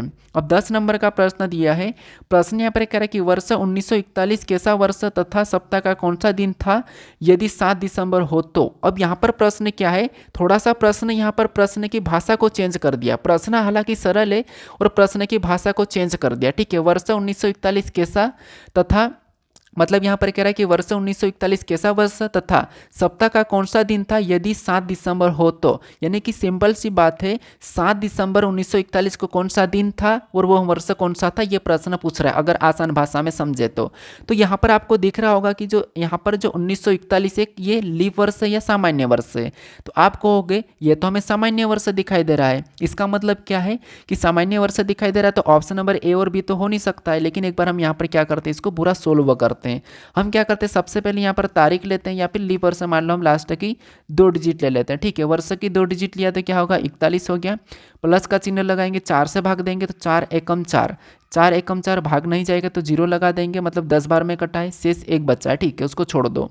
फिर यहाँ पर क्या करेंगे, तारीख लेंगे, 7 तारीख दी है, उसके बाद फिर यहाँ पर क्या करेंगे, तो यहाँ पर हम क्या करेंगे, कोड लिखेंगे। तो 1900 का कोड 0 है, उसके बाद महीने का कोड क्या है, तो दिसंबर है, ठीक है, दिसंबर है तो 6 तो यहाँ पर इसका 6 है, ठीक है। मैं ट्रिक बता रखा वैसे मेरी वीडियो में, ठीक है, कैलेंडर का जो वीडियो बनाया था। ऐसा करके हमें यहाँ पर 7 से भाग देना है। तो सभी को जोड़िए, कितना हो रहा है, तो आप कहोगे यहाँ पर 41 और 10 को आपस में जोड़ेंगे तो कितने हो जाएंगे, 51। और 51 में अगर 7 को जोड़ देंगे तो यहाँ पर 51 7 कितने हो जाएंगे, 58। और 58 में अगर हम यहाँ पर इस 6 को जोड़ देंगे तो 58 6 कितने हो जाएंगे, 64 हो जाएंगे। कितने हो जाएंगे, 64। और 64 को क्या करेंगे, यहाँ पर 7 से काट देंगे। तो 64 को जब हम 7 से काटेंगे तो यहाँ पर 7 नाम 63 कितनी बार में कटा है, 9 बार में। और शेष कितना बच रहा है, तो शेष यहाँ पर हमारे पास एक ही बचा है। शेष कितना बचा है, एक बचा है। अब जो एक शेष बचा था आपको पता है 1 नंबर पे कौन सा बार आता है, तो 1 नंबर पे रविवार, 2 नंबर पे सोमवार, 3 नंबर पे मंगलवार, ये मैंने आपको बताया था। और अगर भाग पूरा पूरा चला जाता है तो पूरा पूरा चला जाता तो वहाँ पर शेष 0 बचता है, और शेष 0 बचता है तो उसे शनिवार मानना है, ये मैंने आपको बता रखा कैलेंडर वाले वीडियो में, ठीक है। तो एक बचा मतलब रविवार होगा, तो रविवार ऑप्शन में देखेंगे तो रविवार हमें ऑप्शन में दोनों में दिया है, ठीक है, यहाँ पर भी दिया है और यहाँ पर भी दिया है। अब मंगलवार तो होगा नहीं, शनिवार होगा नहीं। अब हमें यहाँ पर ये वर्ष कैसा, तो ये वर्ष हमारा एक सामान्य वर्ष है, क्योंकि यहाँ पर हमारे पास 4 से भाग देने पर भाग पूरा पूरा नहीं गया है, तो सामान्य वर्ष अगर पूरा पूरा चला जाता तो वो लीप वर्ष। तो ये सामान्य वर्ष है, तो सामान्य वर्ष रविवार, ऑप्शन नंबर डी यहाँ पर सही जवाब हो जाएगा। कौन सा हो जाएगा, ऑप्शन नंबर डी, ठीक है। कौन सा, ऑप्शन नंबर डी। तो आपको ये थोड़ा सा प्रश्न को पढ़ने का तरीका चेंज कर देता है, ठीक ठीक है, प्रश्न वही होता है, बस चेंज कर देता है। अब चलिए हम बढ़ते हैं प्रश्न 11 पे। अब 11 नंबर का प्रश्न दिया है। प्रश्न यहाँ पर कह रहा है कि 5:25 बजे घड़ी की दोनों सुइयों के बीच कोण ज्ञात कीजिए। मतलब किसी घड़ी में 5:25 हो रही है, तो यहाँ पर दोनों सुइयों के बीच का कोण कितना होगा ये आपको ज्ञात करना है। जैसे मैंने इसमें जल प्रतिबिंब, उसके बाद मैंने दर्पण प्रतिबिंब वाला सभी के सभी समय बता दिया है। उसके बाद यहाँ पर हमारे पास दोनों सुइयों के बीच में कितनी डिग्री का कोण बनेगा, ये प्रश्न अभी ये वाला है। उसके बाद आपको पता है एक 90 डिग्री का कोण बनता है, एक हमारा 180 डिग्री का 0 डिग्री का कोण बनता है। उनको कैसे सोल्व करना है वो भी मैं आपको प्रश्न ऐड कर दूंगा। लगभग 10वें प्रैक्टिस सेट पर तक तो मैं सारी टाइप करवा ही दूंगा, ठीक है, क्योंकि हर प्रैक्टिस सेट में आपको मैं अलग अलग टाइप बता रहा हूं। तो यहाँ पर देखिए, जिसे मान लो इसमें दो तरीके, एक तो ये है कि आपको यहाँ पर सूत्र याद रखना। सूत्र कौन सा वाला, तो यहाँ पर थीटा बराबर, ठीक है, यहाँ पर थीटा बराबर ये वाला सूत्र याद रखना है कि 60H, ठीक है, 60H।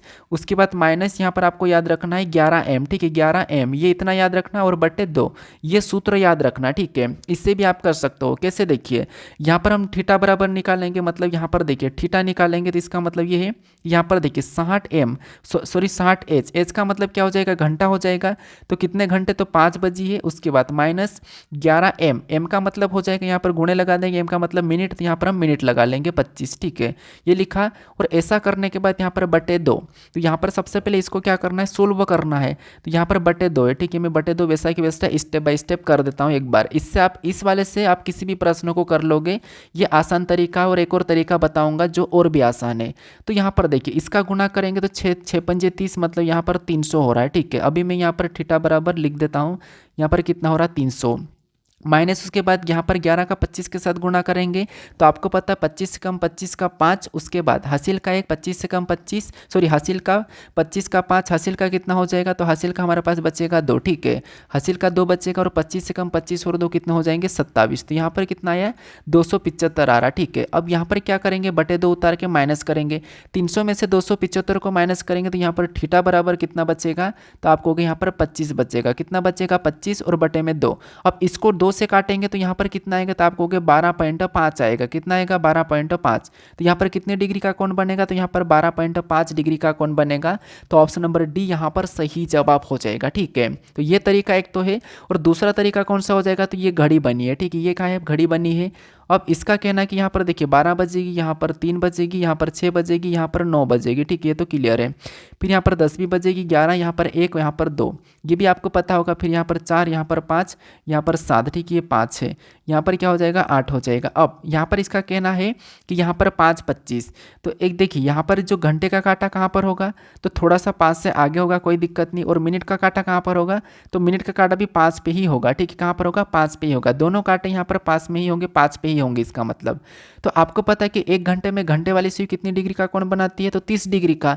लेकिन यहाँ पर मिनट और घंटे में, मिनट और घंटे वाली सुई में कोई घंटे का तो अंतर है नहीं, तो घंटे वाली तो 0 डिग्री का हो जाएगा, ठीक है। उसके बाद प्लस घंटे वाली तो 0 डिग्री का हो गया।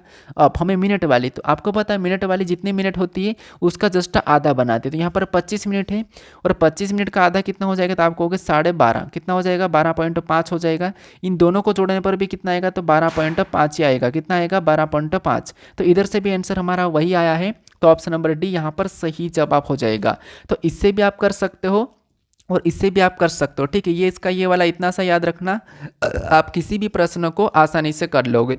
अब चलिए हम बढ़ते हैं प्रश्न 12 पे। अब 12 नंबर का प्रश्न दिया है।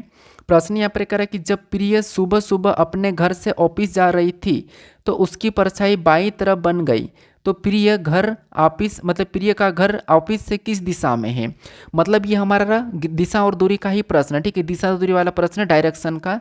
हमें यहाँ पर क्या कह रहा है, देखिए सबसे पहले आपको दिशा पता होगा कि जैसे ये हम प्लस का चिन्ह बनाते हैं, ऊपर की ओर क्या होता है उत्तर होता है, नीचे की ओर दक्षिण होता है और राइट में पूर्व होता है, ठीक है, और लेफ्ट में पश्चिम होता है, ये दिशा है। अब यहाँ पर हमें प्रश्न को पढ़ के सोल्व करना है। तो यहाँ पर देखिए, जब प्रिय सुबह सुबह अपने घर से ऑफिस जा रही थी, जब प्रिय सुबह सुबह अपने घर से ऑफिस जा रही थी, सुबह सुबह ऑफिस जा रही थी, ठीक है, यहाँ तक क्लियर है, सुबह सुबह। उसके बाद तो उसकी परछाई बाईं तरफ बन गई, तो उसकी परछाई बाईं तरफ बन गई।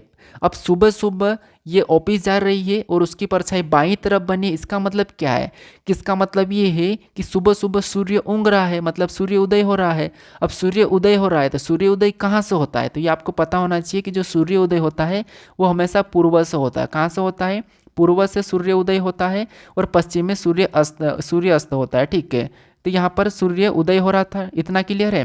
क्योंकि सुबह सुबह कह रहा था सूर्य उदय, सूर्य कहाँ पर रहेगा? पूर्व में रहेगा। अब अगर सूर्य पूर्व में रहेगा तो उसकी जो छाया रहेगी किसी भी स्थान या कोई भी वस्तु या कोई इंसान है, उसकी छाया किधर पड़ेगी? तो उसकी छाया हमेशा इस साइड जाएगी, पश्चिम की ओर। छाया किधर रहेगी? पश्चिम की ओर। अब पश्चिम की ओर। अब इसका ये कहना कि उसकी छाया बाईं ओर, बाईं तरफ बन रही थी। अब बाईं तरफ कब बनेगी? जैसे आप हो, ठीक है, आपका बायां किधर है और आपका दायां किधर है? उसी तरफ। जैसे आपका बायां अभी इस साइड होगा और दायां किधर होगा? इस साइड होगा। तो उसकी छाया बाईं ओर बन रही, इसका मतलब ये है कि उसकी छाया यहाँ पर बाईं ओर, मतलब इस साइड बन रही होगी, इस साइड बनेगी। अब इस साइड इसका बायां होगा तब तो यहाँ पर इस साइड इसकी छाया बनेगी, ठीक है, किधर? पश्चिम की ओर। अब ये किधर जा रही होगी तब इसकी बाईं ओर बनेगी? तो आपको हो गई ये दक्षिण की ओर से, ये दक्षिण की ओर से इस साइड जाएगी, यहाँ पर दक्षिण की ओर से इस साइड जाएगी तो इसका बायां इधर होगा और दायां इधर होगा और दाईं ओर परछाई बन रही थी, इसका मतलब ये कि सुबह सुबह इसकी परछाई इस साइड बन रही होगी पश्चिम में, तो ये दक्षिण की ओर से जा रही होगी। तो इसकी ऑफिस कहाँ पर होगी? ये इस साइड जा रही, इसका मतलब उसकी ऑफिस उत्तर में होगी, उसका घर कहाँ पर होगा? दक्षिण में होगा, तब तो वो उत्तर की ओर जा रही है और तभी तो उसकी बाईं ओर क्या बन रही है? परछाई बन रही है। तो यहाँ पर कह रहा है कि तो प्रिय का घर ऑफिस से किस दिशा में? तो ऑफिस से किस दिशा में? तो ऑफिस से ये दक्षिण दिशा में है, तो दक्षिण दिशा ऑप्शन में देखिए कहाँ पर है, तो ऑप्शन नंबर सी में दिया है, तो ऑप्शन नंबर सी यहाँ पर सही जवाब हो जाएगा, ठीक है। अगर यहाँ पर सूर्य अस्त कहता, मतलब शाम को कहता, तो इसकी परछाई दाईं ओर गिरती, फिर ऐसा जो प्रश्न के ऊपर रहता, ठीक है। अब चलिए हम बढ़ते हैं प्रश्न 13 पे। अब 13 नंबर का प्रश्न दिया है, प्रश्न करा कि उस युग्म का चयन करें जो असंगत या भिन्न हो। मतलब यहाँ पर हमारे पास 4 विकल्प दिए हैं, इनमें से 3 किसी ने भी इसी प्रकार के समान है, उसका हमें यहाँ पर चयन करना, ठीक है। क्योंकि यहाँ पर प्रश्न ही करा कि उस युग्म का चयन करें जो असंगत या भिन्न हो। तो यहाँ पर हमारे पास लेटर और संख्या दोनों की दोनों दी है, हमें यहाँ पर एक अलग छांटना है। तो देखिए, एक तो सिंपल सी बात है कि सी एक्स आपस में विपरीत है, बाकी कोई भी आपस में विपरीत नहीं है, तो ये भी लगा सकते हैं। वैसे आप ज़्यादा दिमाग लगाओगे तो, लेकिन हम यहाँ पर देख लेते हैं कि आखिर क्या लॉजिक बन रहा है। तो यहाँ पर 8 देखिए, बी डी 8, यहाँ पर ई टी 100, यहाँ पर सी 170, आई जे 90। तो ये कैसे लिखा है? लेटर कैसे लिखे, संख्या कैसे लिखे? तो क्यों ना हम इन लेटर से संख्या को बनाते हैं। तो यहाँ पर देखिए, B A B C D में 2 नंबर पे आता है, ठीक है, B A B C D में 2 नंबर पे, D A B C D में 4 नंबर पे आता है। अब यहाँ पर 8 लिखा, अगर हम इनका गुणा करेंगे तो यहाँ पर कितने हो जाएंगे? 8 हो जाएंगे, ठीक है, इतना क्लियर है। सेम तरीके से ई ए बी सी डी में 5 नंबर पे आता है, T A B C D में कितने नंबर पे? 20 नंबर पे आता है, और इनका भी आपस में गुणा करेंगे तो यहाँ पर 20 पंजे 100 हो जाएंगे, यहाँ पर भी ठीक है। फिर यहाँ पर सी कितने नंबर पे आता है? सी ए बी सी डी में 3 नंबर पे आता है। एक्स कितने नंबर पे आता है? तो 124 नंबर पे आता है। इनका भी आपस में गुणा करेंगे तो यहाँ पर 24 तिरिया कितने होंगे? 72 होंगे। कितने होंगे? 72 होंगे। उसके बाद यहाँ पर आई कितने नंबर पे आता है? तो आई हमारा 9 नंबर पे आता है। जे बी सी डी में कितने नंबर पे है? तो 10 नंबर पे आता है। इनका आपस में गुणा करेंगे तो नई कितने होंगे? तो 90 होते हैं, ठीक है। तो यहाँ पर गुणा करने पर यह संख्या हमें सीधी प्राप्त हुई, ये संख्या सीधी प्राप्त हुई, ये संख्या सीधी प्राप्त हुई। लेकिन यहाँ पर जो हमें प्राप्त हुआ वो कितना हुआ? 72 हुआ है, और यहाँ पर कितना लिखा है? 70 लिखा है। तो ये वाला हमें असंगत लग रहा है इन तीनों से, और मैंने पहले भी आपको बताया था कि सी एक्स भी आपस में एक ही जगह विपरीत है, तो इसीलिए ऑप्शन नंबर सी यहाँ पर सही जवाब होगा। यही भिन्न है तीनों से, यही असंगत है, ठीक है। तो आसान है, मैंने आपको यहाँ पर लॉजिक बता दिया है। अब चलिए हम बढ़ते हैं प्रश्न 14 पे। अब 14 नंबर का प्रश्न दिया है, प्रश्न यहाँ पर कह रहा है कि यहाँ दिए गए समीकरण को संतुलित करने के लिए संकेतों यहाँ पर प्लस माइनस गुना भागित का सही क्रम ज्ञात कीजिए। मतलब यहाँ पर हमें जो प्लस माइनस गुना भागित दिया है, इनका सही क्रम क्या है? अगर हम समीकरण को संतुलित करके यहाँ पर 0 लाएंगे तो, ठीक है। तो आपको यहाँ पर क्या करना है? वापस से ये वाले चिन्हों को रख के प्रश्न को सोल्व नहीं करना है, ये वाले चिन्ह रख के यहाँ पर 0 नहीं लाना है। आपको बस ये बताना है कि ये चिन्ह, उसका कहना है कि ये चिन्ह दिए गए हैं, इन चिन्हों का सही क्रम आपको बताना है और यहाँ पर 0 आना चाहिए। तो ये हम कैसे बताएंगे? ये हम ऑप्शन से बताएंगे। कैसे बताएंगे? ऑप्शन से बताएंगे, ठीक है। देखिए, सबसे पहले ऑप्शन ए को उठाते हैं। तो ऑप्शन ए में हमारे पास क्या है? तो ऑप्शन ए में हमारे पास भागित है पहला चिन्ह, तो भागित को ले लेते हैं। फिर गुणे का है तो यहाँ पर गुणे को लेंगे, फिर माइनस का है तो माइनस को लेंगे, फिर प्लस का है तो प्लस का ले लेते हैं। अब इस समीकरण को हम बोडमास रूल पे सोल्व करते हैं। तो बोडमास रूल मतलब यहाँ पर सबसे पहले भाग देना होगा। तो यहाँ पर इन दोनों में भाग देंगे तो 25 चौक 100 4 बार में जाएगा। फिर यहाँ पर ऊपर से गुणा क्या करेंगे 5 उतार लेंगे, गुणा 5 उतारा, फिर ऊपर से माइनस क्या करेंगे 5 उतारेंगे, फिर प्लस 21 उतार लेंगे। ठीक है, अब इस समीकरण को हम क्या करेंगे सोल्व करेंगे। तो सबसे पहले गुणा करेंगे तो 4 पंजे 20 हो जाएगा, कितना हो जाएगा तो यहाँ पर 4 पंजे 20 हो जाएगा, और माइनस ऊपर से 5 उतरेगा और प्लस 21 होगा। तो सबसे पहले आप माइनस करो या प्लस करो बात एक ही है, तो मैं यहाँ पर माइनस कर लेता हूँ। तो 20 में से 5 को घटाएंगे तो 15 बचेंगे, प्लस के ही रहेंगे, और प्लस का ऊपर से 21 उतार लेंगे। तो इनको आपस में जोड़ेंगे 15 और 21 को, तो आपको पता है 15 और 21 कितने हो जाएंगे, तो 15 और 21 हमारे पास यहाँ पर 36 होंगे। कितने होंगे 36 होंगे। लेकिन हमें यहाँ पर जीरो लाना था, तो ये वाली समीकरण से होगा नहीं, इन चिन्हों से होगा नहीं, मतलब ऑप्शन नंबर ए से तो नहीं होगा। ऑप्शन नंबर बी को रखते हैं। ऑप्शन नंबर बी में हमारे पास क्या है भागित है, तो भागित के चिन्हों को रखेंगे, फिर माइनस से, उसके बाद गुणा है, फिर यहाँ पर क्या है प्लस है, तो यहाँ पर हम प्लस को रख देते हैं। अब इस समीकरण को भी बोर्डमास रूल पे ही सोल्व करेंगे। सबसे पहले भाग देंगे तो 25 चौक 100 4 बार में जाएगा, फिर क्या करेंगे ऊपर से उतार लेंगे, माइनस का 5 उतारेंगे, फिर यहाँ पर क्या करेंगे गुणा लगाएंगे और 5 उतारेंगे, और प्लस लगाएंगे और 21 उतारेंगे। ठीक है, अब इस समीकरण को सोल्व करते हैं। तो इस समीकरण को सोल्व करने के लिए आपको पता है अभी क्या करना, हमने भाग तो कर लिया, अब हमें गुणा करना है। तो गुणा करेंगे तो 4 तो वैसा ही रहेगा, यहाँ पर कितना हो जाएगा, तो 5 5 25 हो जाएगा, कितना हो जाएगा 25, ऊपर से क्या करेंगे प्लस 21 को उतार लेंगे। अब इसको सोल्व करेंगे तो यहाँ पर माइनस पहले कर सकते हैं, या इसको क्या कर सकते हैं 21 को भी कर सकते हैं। ठीक है, कुछ भी जोड़ लो या घटा लो। तो मान लो यहाँ पर 4 प्लस का है, 25 माइनस का, तो यहाँ पर माइनस की कर लेते हैं। तो 25 में से 4 को घटाएंगे तो यहाँ पर माइनस का कितना बचेगा, तो यहाँ पर माइनस का 21 बचेगा। ठीक है, क्योंकि माइनस वाली बड़ी संख्या है, और ऊपर से क्या करेंगे प्लस 21 को उतार लेंगे। यहाँ पर माइनस प्लस भी माइनस ही होगा, लेकिन 21 में से 21 को घटाएंगे तो जीरो आ जाएगा। अब जीरो हमारे पास यहाँ पर आ चुका है, तो हमारा कौन सा विकल्प सही होगा, ऑप्शन नंबर बी वाला, यानी कि भागित माइनस गुणा और प्लस को रख देंगे, तो यहाँ पर हमारे पास समीकरण संतुलित हो जाएगी। तो ऑप्शन नंबर बी यहाँ पर सही जवाब हो जाएगा। ठीक है, अब मुझे थोड़ा सा ये भी कमेंट करके बता देना कि जो मैं आपको बता रहा हूँ कि आपको समझ में आ रहा है या नहीं आ रहा है। ठीक है, अब चलिए हम बढ़ते हैं प्रश्न 15 पे। अब 15 नंबर का प्रश्न दिया है। यहाँ पर देखिए प्रश्न में यहाँ पर हमें कथन दिया और यहाँ पर हमें निष्कर्ष दिया है। तो सबसे पहले आपको कथन को समझना है, कथन को सत्य मानना है, फिर उसके बारे में निष्कर्ष क्या कह रहा है ये आपको बताना। ठीक है, और हाँ मुझे ये जरूर कमेंट करके बताना कि किस प्रश्न में आपको दिक्कत आ रही थी इन प्रश्नों में से, और मुझे ये भी कमेंट करके बताना कि आपको प्रश्न समझ में आए हैं या नहीं आए। क्योंकि अगर मैं आपको यहाँ पर वीडियो बना के दे रहा हूँ अगर एजुकेशन वाला, तो आपको समझ में आना चाहिए, हर कोई प्रश्न आपको समझ में आना चाहिए। तो मेरा पूछना बनता है कि मैं आपको पूछूं। ठीक है, तो मुझे कमेंट करके बताना। ठीक है, अब यहाँ पर देखिए सबसे पहले क्या करेंगे कथन को समझेंगे कि कथन क्या कह रहा है। तो यहाँ पर कथन जो कह रहा है कि सभी लैपटॉप, मतलब मान लो ये लैपटॉप है। ठीक है, ये कौन है लैपटॉप है, यहाँ पर मैं थोड़ा बड़ा बना देता हूँ, ये लैपटॉप है। ठीक है, यहाँ पर इसका कहना है कि लैपटॉप, एल का मतलब लैपटॉप मान लेना। अब इसका कहना है कि सभी की सभी लैपटॉप क्या है कंप्यूटर है। अब जितने भी ये लैपटॉप है सभी की सभी क्या है कंप्यूटर है। तो यहाँ पर मैं कंप्यूटर के अंदर बना लेता हूँ। तो कंप्यूटर का मैं यहाँ पर के मान लेता हूँ, क्योंकि ये के मतलब कंप्यूटर और एल मतलब लैपटॉप। ठीक है, वैसे तो के यहाँ पर कंप्यूटर का सी मानना था, कोई बात नहीं, मैं यहाँ पर के को ही लिख लिया समझने के लिए। यहाँ पर हमें कोई जरूरी नहीं कि आपको यहाँ पर कंप्यूटर ही लिखना या सी मानना या फिर के मानना, जरूरी नहीं। बस मैंने तो यहाँ पर बस समझ लिया कि ये जो डायग्राम है वो कंप्यूटर का है और ये वाला जो डायग्राम है लैपटॉप का। ठीक है, अब यहाँ पर दूसरे को समझते हैं। अब मैं ये इतना आसान क्यों मानता हूँ, ताकि आप आसानी से समझ जाओ। अब दूसरा कह रहा है कि कुछ टैबलेट लैपटॉप है। अब इसका कहना है कि कुछ टैबलेट लैपटॉप है, कुछ टैबलेट लैपटॉप है। इसका मतलब ये है कि यहाँ पर डायग्राम ऐसा बनाएंगे या फिर डायग्राम कैसा बनाएंगे, ऐसा बनाएंगे। तो हम यहाँ पर डायग्राम जो बनाएंगे कुछ ऐसा बनाएंगे। ठीक है, इसका कहना है कि कुछ टैबलेट लैपटॉप है, तो यहाँ पर ऐसा बनाएंगे, यहाँ पर डायग्राम ऐसा बनाएंगे। कौन है ये, टैबलेट है, तो यहाँ पर टी लगा देता हूँ, टी मतलब टैबलेट। तो यहाँ पर क्या कहा था कि कुछ टैबलेट लैपटॉप है, तो हमने यहाँ पर कुछ टैबलेट को लैपटॉप में बना लिया है। अब इसके बारे में निष्कर्ष क्या कह रहा है हमें ये देखना है। तो यहाँ पर पहले निष्कर्ष को देखिए। पहला निष्कर्ष कह रहा है कि सभी टैबलेट कंप्यूटर है। क्या आपको यहाँ पर सभी की सभी टैबलेट कंप्यूटर दिखाई दे रहे? नहीं, हाँ हमें यहाँ पर कुछ टैबलेट कंप्यूटर दिखाई दे रहे हैं लेकिन सभी नहीं दिखाई दे रहे। हमें यहाँ पर कुछ टैबलेट कंप्यूटर दिखाई दे रहे हैं लेकिन सभी नहीं दिखाई दे रहे हैं। तो इसीलिए ये गलत कह रहा है, क्योंकि ये सभी कह रहा है, हमें यहाँ पर कुछ दिखाई दे रहे हैं। ठीक है, तो पहला वाला गलत है। अब दूसरे को देखिए। दूसरे कह रहा है कि कुछ टैबलेट कंप्यूटर है। क्या आपको यहाँ पर कुछ टैबलेट कंप्यूटर दिखाई दे रहे हैं? हाँ, अब हमें यहाँ पर तो दिखाई दे रहे थे कि कुछ टैबलेट कंप्यूटर है, वो तो हमें यहाँ पर दिखाई दे रहे हैं। तो ये वाला सही कह रहा है, ये सभी वाला गलत है और कुछ वाला सही है। अब तीसरे को देखिए, तीसरा क्या कह रहा है कि कुछ कंप्यूटर लैपटॉप है। इसका कहना है कि कुछ कंप्यूटर लैपटॉप है। जब सारे के सारे लैपटॉप कंप्यूटर है तो कुछ तो होंगे, तो इसलिए ये वाला भी सही कह रहा है कि कुछ कंप्यूटर लैपटॉप है। जब सारे लैपटॉप कंप्यूटर है तो कुछ कंप्यूटर तो होंगे ही होंगे, कुछ लैपटॉप भी होंगे। जब कुछ कंप्यूटर लैपटॉप है तो होंगे, कुछ तो होंगे। हाँ, सारे कंप्यूटर लैपटॉप नहीं है लेकिन कुछ होंगे, तो इसीलिए यहाँ पर तीसरा वाला भी सही है, दूसरा वाला भी सही है। तो निष्कर्ष हमारा दूसरा और तीसरा अनुसरण करता है।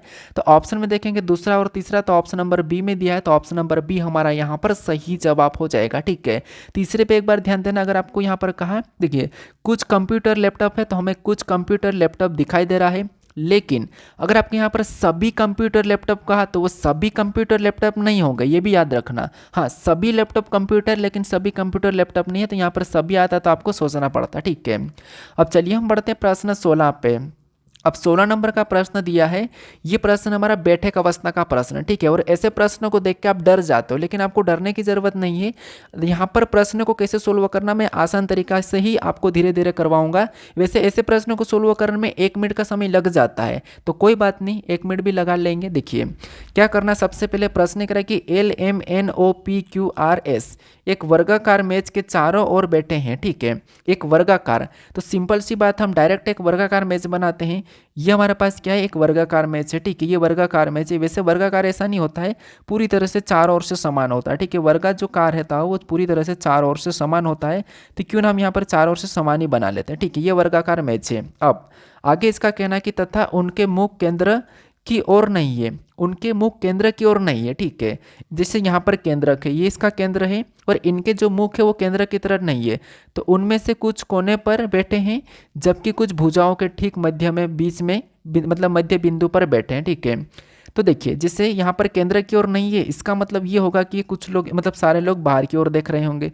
अब सारे लोग बाहर की ओर देख रहेंगे, और यहाँ पर टोटल 8 लोग हैं, तो 8 तो कुछ लोग कोने पर बैठे हैं, तो यहाँ पर कोने वाला मैं बाहर की ओर फेंक देता हूँ।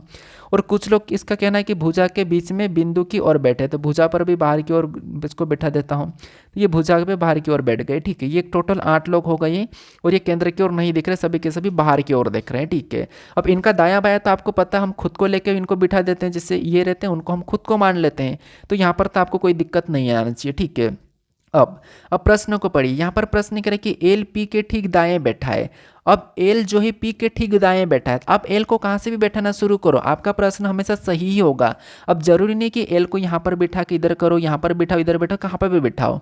तो एल पी के ठीक दाएं बैठा है, तो ये एल बैठा, मान लो ये एल बैठा है, और एल पी के ठीक दाएं, एल पी के ठीक दाएं, ठीक दाएं इसका मतलब ये बाहर की तरफ देख रहा है, तो बाहर की तरफ देख रहा है मतलब पी यहाँ पर आएगा। ठीक है, तो एल जो है पी के ठीक दाएं है, आप उल्टा घूमोगे तो आपका दायां इधर ही हो जाएगा। ठीक है, एल पी के ठीक दाएं बैठा है, इतना क्लियर है। आगे ओ एल के ठीक दाएं बैठा है, जो ओ है ये एल के ठीक दाएं बैठा है। ठीक है, वापस से देखिए, ओ एल के ठीक दाएं बैठा है, तो ओ एल के ठीक दाएं। अब एल यहाँ पर है तो एल का दायां किधर होगा, ऊपर की साइड होगा, तो ओ एल के ठीक दाएं बैठा, इसका मतलब ये कि ओ यहाँ पर बैठेगा। अब आगे प्रश्न करा कि ओ एल और एस के बीच बैठा है, जो ओ है ये एल और एस के बीच बैठा है, तो एल तो ऑलरेडी यहाँ पर है, ओ भी यहाँ पर, इसका मतलब एस को यहाँ पर बिठा देंगे तो ओ जो एस और एल के बीच में हो जाएगा, और इसने कहा भी कि ओ एल और एस के बीच में बैठा है। ठीक है, इतना क्लियर है। आगे आगे कह रहा कि एस आर के ठीक बाएं बैठा है, एस जो है आर के ठीक बाएं बैठा है, एस जो आर के ठीक बाएं बैठा है, तो आर को कहाँ पर बैठाएंगे, ये बाएं हो जाएगा, तो आप कहोगे जैसे आप ये इस साइड ही, ये इस साइड बाहर की ओर देख रहा है, तो इसका बायां किधर हो जाएगा, इस साइड हो जाएगा। तो यहाँ पर एस आर के ठीक बाएं बैठा, तो आर को यहाँ पर बिठा देंगे, तो आर का बायां किधर होगा, इस साइड होगा, और दायां किधर होगा, इस साइड होगा, क्योंकि देखिए हम जैसे यहाँ पर निशान लगा रहा है ये बाहर की ओर ही बैठ रहा है। ठीक है, उसके बाद आगे प्रश्न करें कि एम क्यू और आर के बीच बैठा है, जो एम है क्यू और आर के बीच बैठा है, क्यू और आर के बीच हमारे पास यहाँ पर इतने ही स्थान है, इसका मतलब ये कि एम क्यू और आर के बीच बैठेगा, तो एम तो 100% है कि यहाँ पर बैठेगा, क्योंकि यहाँ पर क्यू आर इन दोनों जगह बैठेंगे। अब क्यू यहाँ पर होगा कि यहाँ पर होगा, आर यहाँ पर होगा कि वहाँ पर होगा, हम आगे पता करते हैं। अब आगे यहाँ पर कह रहा है कि देखिए आगे क्या कह रहा है कि एन क्यू के ठीक दाएं दाएं और पी के ठीक बाएं ओर बैठा है, जो एन है, जो एन है, ठीक है, जो एन है यहाँ पर देखिए, जो एन है एन है क्या है, एन क्यू के ठीक दाएं और पी के ठीक बाएं। पी का बायां किधर होगा, तो पी बाहर की ओर, इसका मतलब बायां इधर होगा, तो ये एन है। ठीक है, यहाँ पर मैं एन बना देता हूँ, ये एन है। देखिए यहाँ पर एम नहीं है, ये यहाँ पर एन है, यहाँ पर भी एन है, इसका मतलब इसको आप एन मानना। ठीक है, इसको आप एन मान लीजिए, इसको आप एन मान लीजिए। ठीक है, इसको आप एन कर लीजिए, क्योंकि यहाँ पर हो सकता है एन, एम की जगह एन टाइपिंग हो गया, एम मतलब एन की जगह एम। ठीक है, तो यहाँ पर देखिए एन क्यू के ठीक दाएं और पी के ठीक बाएं बैठा है, तो पी के ठीक बाएं और क्यू के ठीक दाएं। क्यू के ठीक दाएं इसका मतलब ये है कि यहाँ पर क्या कह रहा है, क्यू के ठीक दाएं, तो क्यू देखिए एन क्यू के ठीक दाएं और पी के ठीक बाएं, तो पी के ठीक बाएं। ठीक है, उसके बाद आगे ये भी कहा था, आगे ये भी कहा था कि यहाँ पर देखिए पी के ठीक बाएं, तो पी के ठीक बाएं तो एन दिख रहा है, लेकिन क्यू के ठीक दाएं कह रहा है, क्यू के ठीक दाएं कह रहा है, तो यहाँ पर देखिए उसके बाद एन और यहाँ पर देखिए एन और आर के बीच, एन और यहाँ पर देखिए, यहाँ पर देखिए एन और देखिए क्यू और आर के बीच, क्यू और आर के बीच एम बैठेगा। तो यहाँ पर देखिए सबसे पहले तो यहाँ पर हम क्या करेंगे, इसको हटा लेंगे। ठीक है, यहाँ पर क्या करेंगे, एम तो हमारे पास यहाँ पर एन मानना था, और एन किसके बीच में बैठा था, तो यहाँ पर क्यू और आर के बीच, तो क्यू और आर के बीच और क्यू फिर के, तो यहाँ पर थोड़ा सा टाइपिंग मिस्टेक लग रहा है, जिसे मैंने अभी आपको यहाँ पर बताया था कि इसको हटा दो। ठीक है, जैसे अगर हम इसको हटा भी देते हैं, मान लो ये हमने इतना हटा भी दिया। ठीक है, ये भी मैं हटा देता हूँ, यहाँ पर भी हटा देता हूँ। अब यहाँ पर वापस से क्यू एन के ठीक दाएं दाएं और पी के बाएं ओर, तो यहाँ पर सबसे पहले तो हमें एन को क्यू के ठीक दाएं, तो मतलब यहाँ पर मैं एन को बिठा लेता हूँ। ठीक है, यहाँ पर मैं क्या करता हूँ, देखिए अब समझना वापस से, क्यू एन के ठीक दाएं और पी के बाएं, यहाँ पर पी के बाएं कहा, तो यहाँ पर हम पी के बाएं बैठाते हैं, तो ये एन बैठ गया है, ये पी के बाएं हो गया है। ठीक है, उसके बाद यहाँ पर क्या कह रहा था कि क्यू के ठीक दाएं, तो क्यू को यहाँ पर बिठाएंगे तो दाएं हो जाएगा, इतना क्लियर है। अब यहाँ पर जो एम है क्यू और आर के बीच है, एम जो है क्यू और आर के बीच में, तो अब यहाँ पर हमारे पास प्रश्न पूरी तरह से सही हो गया। कैसे, एक बार आप पढ़ लीजिए, यहाँ पर एल पी के ठीक दाएं बैठा है, तो एल पी के ठीक दाएं बैठा है। फिर बाद में ओ एल और एल की दाएं बैठा है, तो ओ एल की दाएं बैठा है, ये भी क्लियर है। ओ एल और एस के बीच में बैठा है, तो ओ एल और एस के बीच में बैठा है, तो ये भी क्लियर है। एस आर के ठीक बाएं बैठा है, तो एस आर के ठीक बाएं बैठा है, ये भी क्लियर है। एम क्यू और आर के बीच में बैठा है, तो यहाँ पर एम क्यू और आर के बीच में बैठा है, ये भी क्लियर है। एन क्यू के ठीक दाएं और पी के ठीक बाएं ओर बैठा, तो यह देखिए पी के बाएं ओर, यहाँ पर पी के बाएं ओर बैठा और क्यू के दाएं ओर बैठा, तो ये भी क्लियर है। इसका मतलब अभी हमने यहाँ पर सभी को सही बिठा दिया। ठीक है, अब यहाँ पर प्रश्न क्या पूछ रहा है, प्रश्न में यहाँ पर पूछ रहा है कि एन के बाएं से दूसरे स्थान पर कौन बैठा है, एन के बाएं से दूसरे स्थान पर कौन बैठा है, ये हमें प्रश्न पूछा है। तो यहाँ पर एन है, एन कहाँ पर है, एन यहाँ पर है। अब ये इस साइड देख रहा है, इसका मतलब इसका बायां किधर होगा, तो बायां इसका इस साइड होगा, बायां इधर होगा, और दायां इसका इस साइड होगा। ठीक, ये दायां होगा, इधर बायां होगा। तो बाएं से एन के बाएं से दूसरे स्थान पर कौन, मतलब एन के बाएं से दूसरे स्थान पर कौन बैठा, तो वो हमें यहाँ पर एम दिखाई दे रहा है। तो एन के बाएं से दूसरे स्थान पर एम बैठा है, तो एम ऑप्शन में देखिए कहाँ पर है, ऑप्शन नंबर बी में दिया है, तो ऑप्शन नंबर बी हमारा यहाँ पर सही जवाब हो जाएगा। ठीक है, बस आपको जैसा प्रश्न कह रहा है वैसा बैठाना है, डरने की जरूरत नहीं है। अब चलिए हम बढ़ते हैं प्रश्न 17 पे। अब 17 नंबर का प्रश्न दिया है, प्रश्न में यहाँ पर क्या कह रहा है, प्रश्न कह रहा है कि दिए गए प्रश्न चित्र को दर्पण के सामने रखने पर कौन सी विकल्प आकृति प्राप्त होगी। मतलब यहाँ पर हमें एम एन रेखा दी है, और इस रेखा पर इस आकृति को इस एम एन रेखा पर रखने पर इसका प्रतिबिंब कैसा होगा, ये आपको बताना है। क्योंकि यहाँ पर एम एन रेखा नीचे की ओर है, इसका मतलब ये कि इसका प्रतिबिंब नीचे की ओर ही बनेगा। कैसा बनेगा, नीचे की ओर ही बनेगा।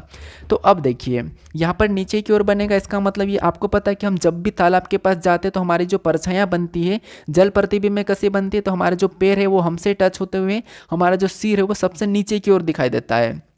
तो यहाँ पर इसका भी सिर जो है सबसे यहीं पे नीचे की ओर दिखाई देगा, और जो छोटा वाला सबसे ऊपर की ओर दिखाई दे रहा है। ठीक है, ऊपर की ओर रहेगा, मतलब जो बड़ा वाला वो नीचे आ जाएगा।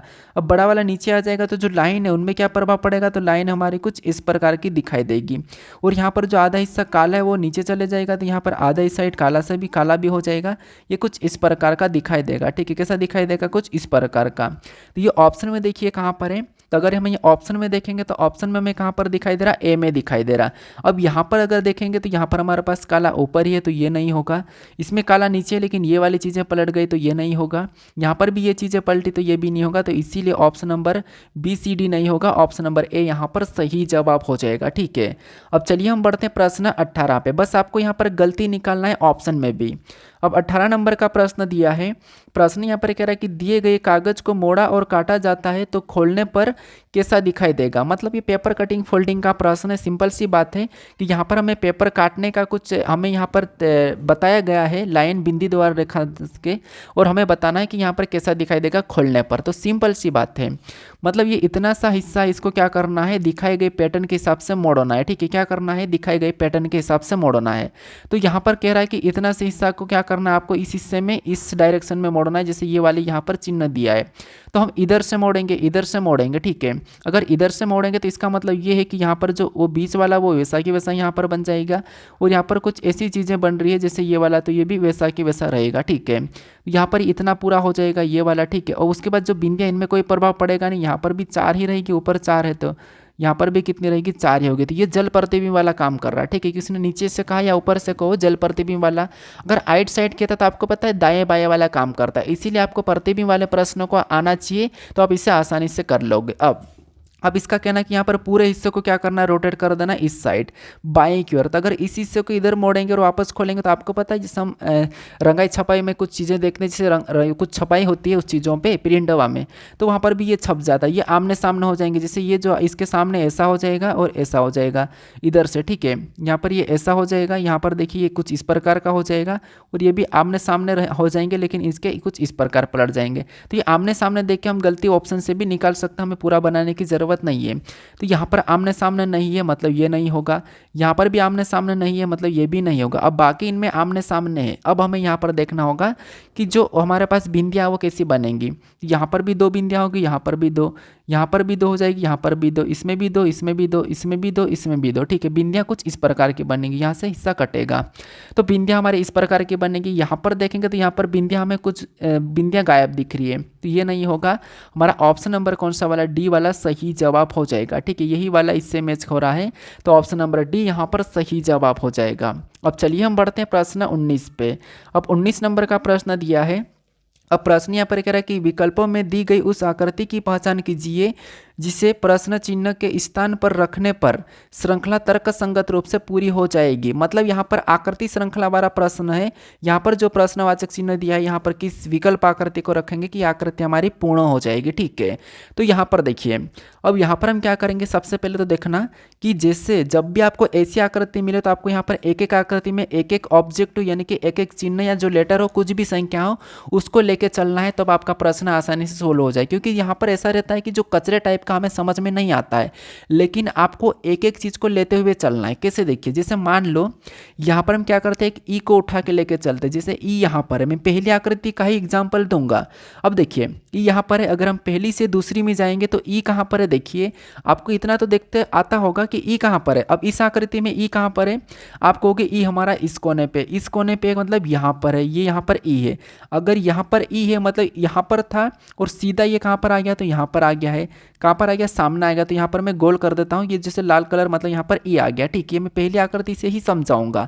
अब हम दूसरी से क्या करेंगे, तीसरी में जाएंगे, तो तीसरी में ई कहाँ पर है। अब आप कहोगे कि सर तीसरी में तो ई ऊपर चले गया, कहाँ पर चले गया, तो यहाँ पर चले गया। इसका मतलब ये कि यहाँ से इधर आया था, अब यहाँ पर चले गया, मतलब ये वाले स्थान पर चले गया।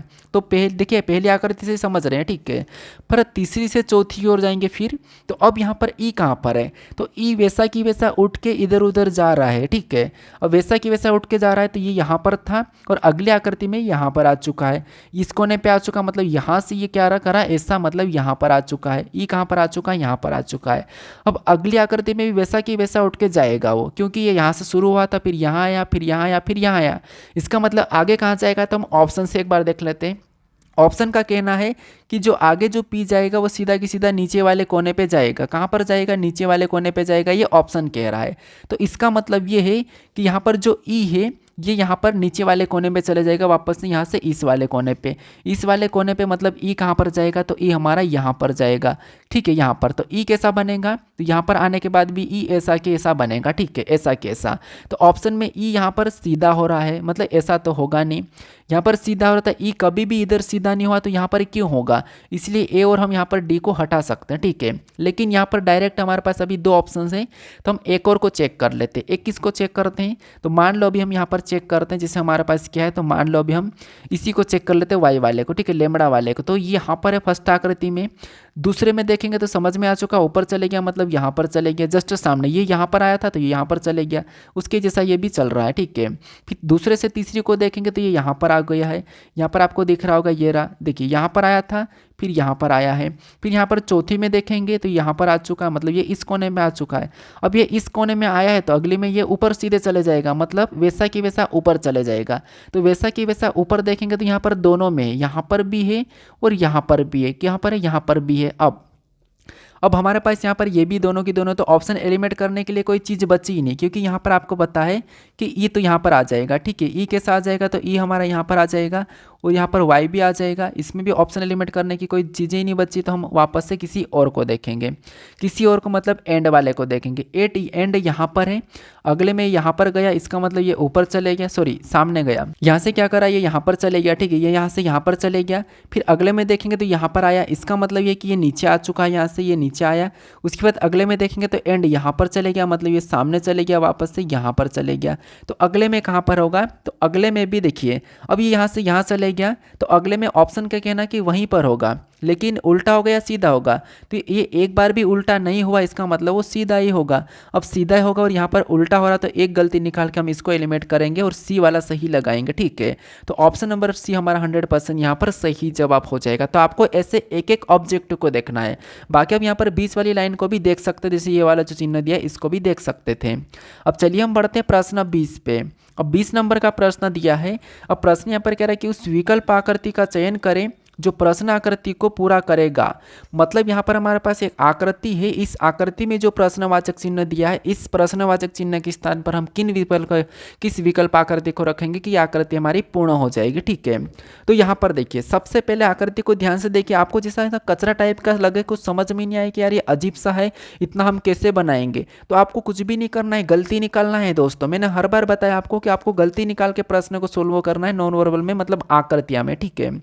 तो यहाँ पर देखिए, जैसे यहाँ पर अगर हम देखेंगे तो यहाँ पर जो आपको जो आकृतियां दिखाई दे रही, पैटर्न दिखाई दे रहा है, वैसा कि वैसा पैटर्न यहाँ पर भी है, लेकिन ऐसा पैटर्न यहाँ पर नहीं है। इसका मतलब ये आमने सामने वाले जो पैटर्न है ये सेम है, ये जो आमने सामने वाले पैटर्न सेम है, तो इसका मतलब ये कि इसके सामने भी जो पैटर्न होगा वो इसके जैसा ही होगा, ठीक है। तो इसके जैसा ही पैटर्न यहाँ पर होगा। तो अगर हम ऑप्शन में देखते हैं इसके जैसा पैटर्न, तो ऑप्शन में देखिए, ऑप्शन नंबर यहाँ पर सी और डी में तो है नहीं इसके जैसा पैटर्न, तो ऑप्शन नंबर सी डी तो हो नहीं सकता है, पहले हटा दिया। अब यहाँ पर जो इसका पैटर्न कैसा बनेगा, तो इसका जस्ट इस साइड उल्टा बनेगा, मतलब दो लाइन यहाँ से जाएगी, इतना क्लियर है। अब दो लाइन जहाँ पे जाने के बाद एक लाइन यहाँ से ऐसी वैसी भी बनेगी, ठीक है, ये बनेगी।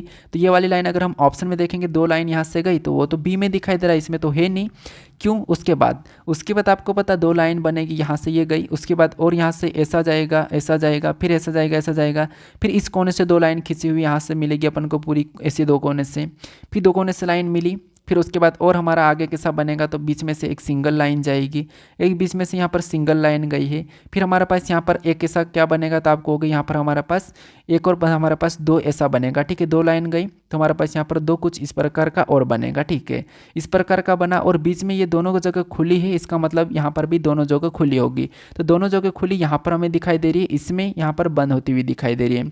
तो ऑप्शन नंबर वैसे हमने पहले हटा दिया था, केवल एक ही बचा है, ऑप्शन नंबर बी, तो यही वाला यहाँ पर सही जवाब हो जाएगा, ठीक है। कौन सा, ऑप्शन नंबर बी, ठीक है। अब चलिए हम बढ़ते हैं प्रश्न 21 पे।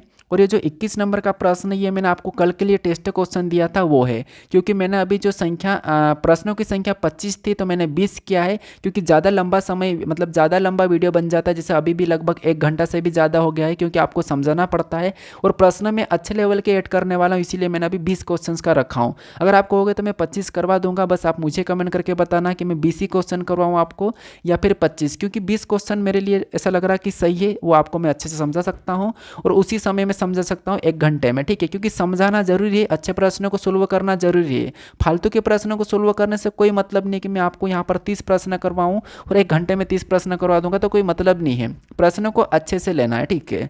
अब ये प्रश्न आपको मैंने टेस्ट क्वेश्चन के लिए दिया था कल वाले प्रैक्टिस सेट में, तो काफ़ी सारे ने मुझे कमेंट किया था, काफ़ी सारे ने नहीं भी किया था, ठीक है। तो वापस से समझा रहा हूँ कैसे। देखिए, मैंने क्या बताया था आपको कि इसके आसपास लीप वर्ष कौन सा था, आपको हो गया 12 है, 2012 है। अब 12 के बाद 13 आ जाएगा, 13 के बाद क्या आ जाएगा, 14 आ जाएगा, 14 के बाद क्या आ जाएगा, तो 15 आ जाएगा, ठीक है। और 15 के बाद आपको आगे वापस से लीवर्स मिलेगा। तो मैंने क्या बताया था कि आपको जिसमें पूरा पूरा भाग चले जाता है, जैसे इसमें पूरा पूरा भाग चले जाएगा, यहाँ पर भी पूरा पूरा भाग जाएगा, नहीं जाएगा, इसमें नहीं जाएगा, इसमें नहीं जाएगा, 4 से भाग देना है, 4 से क्या करना है, भाग देना है, ठीक है। यहाँ पर आपको 4 से भाग देना है, 4 से भाग देंगे तो किस में कितना चले जाएगा, किस में शेष कितना बचेगा, तो यहाँ पर काटेंगे तो शेष 0 बचेगा, इसमें काटेंगे तो शेष 1 बचेगा, इसमें काटेंगे तो 2 बचेगा, इसमें काटेंगे तो 3 बचेगा। अब जहाँ पर 0 शेष बचे वहाँ पर आपको सीधा 28 प्लस कर देना है, जहाँ पर 1 बचे वहाँ पर 6 प्लस कर देना, जहाँ पर 2 बचे वहाँ पर 11 प्लस कर देना, जहाँ पर 3 बचे वहाँ पर भी 11 प्लस कर देना, ठीक है। ये मैंने बता रखा आपको। तो यहाँ पर देखिए किसका पूछा है, 2013 का। 2013 को अगर आप डायरेक्ट यहाँ से 4 से काटते हैं तो शेष कितना बच रहा है, 1 बच रहा है, 1 बच रहा मतलब हमें यहाँ पर 6 प्लस करना है, कितना 6 प्लस करना है, तो 13 में अगर हम यहाँ पर 6 को प्लस कर देंगे तो कितना हो जाएंगे, तो 13 6 कितने होते हैं, तो आपको कि 13 6 हमारे पास कितने होते हैं, 19 होते हैं, कितना होते हैं, 19 होते हैं। तो यहाँ पर जो समान वर्ष कौन सा होगा, 2019 हो जाता है, कौन सा, 2019। ऑप्शन में देखेंगे सी में दिया है, काफ़ी सारे स्टूडेंट ने दिया है, तो उनका सही जवाब क्या है, सी है। तो सी यहाँ पर सही जवाब हो जाएगा, और ये तरीका आपको याद रख लेना है, ठीक है। बाकी मैं आपको एक और प्रश्न देता हूँ टेस्ट क्वेश्चंस के तौर पे, ये रहा वो टेस्ट क्वेश्चंस के लिए, ठीक है। तो यहाँ पर आपको बताना कि यदि दी गई आकृति को घन बनाने के लिए मोड़ा जाता है तो कौन सा प्रतीक, यानी कि इस प्रतीक के विपरीत फलक पर होगा, ये हमारा घन है, ठीक है। तो यहाँ पर इस प्रतीक के विपरीत कौन सा होगा, ये आपको मुझे कमेंट करके बताना, ठीक है। ये डाइस का प्रश्न है, तो इसका सही जवाब क्या है आप मुझे कमेंट करके बताओ। बाकी मैंने यहाँ पर 20 प्रश्न किया हूँ, तो 20 प्रश्न आपके लिए सही है, तो ये भी थोड़ा सा मुझे कमेंट करके बता देना। और ये 5वां प्रैक्टिस सेट कैसा लगा पिछले प्रैक्टिस सेट से कंपेयर में, तो ये भी मुझे कमेंट करके बता देना, ठीक है। बाकी हम अभी आपको अगर मान लो अगर चैनल अच्छा लग रहा है तो यहाँ पर आपको एक लोगो दिखाई देगा, वहाँ पर क्लिक करके आप सब्सक्राइब कर ले सकते हो, चैनल से जुड़ सकते हो। अगर आप इससे पहले वाले वीडियो को नहीं देखा होगा तो यहाँ पर क्लिक करके आप उसे भी जरूर देख लीजिएगा। बाकी अब मिलते हैं हम नेक्स्ट वीडियो में।